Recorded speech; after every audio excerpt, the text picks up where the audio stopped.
আপনার বহিরাগত কিছু এক্সপার্ট বা বুদ্ধিজীবী এনে দেশ পরিচালনা করার চেষ্টা করা হচ্ছে, তারা এসে আমি মনে করি একটা হযবরল একটা সিচুয়েশন করছে। ইলেকশনের দিন কেন আমরা জানবো না?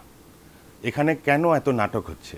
আমরাও চাই ডক্টর ইউনূসের মতো একজন সুনামধন্য মানুষ, নোবেল লরেট, ওনারকেও আমরা যাতে দেখতে চাই যে উনি একটা গ্রেসফুল এক্সিট নিয়েছেন, সম্মানজনক বিদায় নিয়েছেন। গ্যাস নাই, বিদ্যুৎ নাই, এমতো অবস্থায় কে নতুন ফ্যাক্টরি করবে?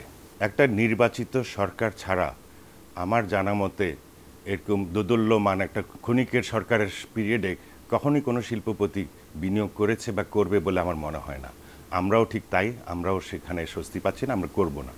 আমরা তখনই করব যখন আমরা প্রতিশ্রুতি পাবো, জানমানের গ্যারেন্টি পাবো, আমরা সময় মতো গ্যাস পাবো, ইলেকট্রিসিটি পাবো এবং একটা পরিবেশ থাকবে বিনিয়োগ করার মতো। ওরকম জায়গা যাওয়া পর্যন্ত আমার মনে হয় কোনো বিনিয়োগ হবে বলে আমি মনে করি না। সরকার যে ঘোষণা দিয়েছে, কেউ বলে ডিসেম্বরের মধ্যে হবে, কেউ বলে এপ্রিল মে এর মধ্যে হবে, যদি তাই হয়ে থাকে সেখানে তারা স্টিক করা উচিত। এটা যাতে আর প্রলং না হয়, কারণ আমাদের একটা প্রস্তুতি থাকে বিনিয়োগ করার। তো আপনি যদি মিনিটে মিনিটে টাইম চেঞ্জ করেন বা একটা ফার্ম ডেট বলতে না পারেন,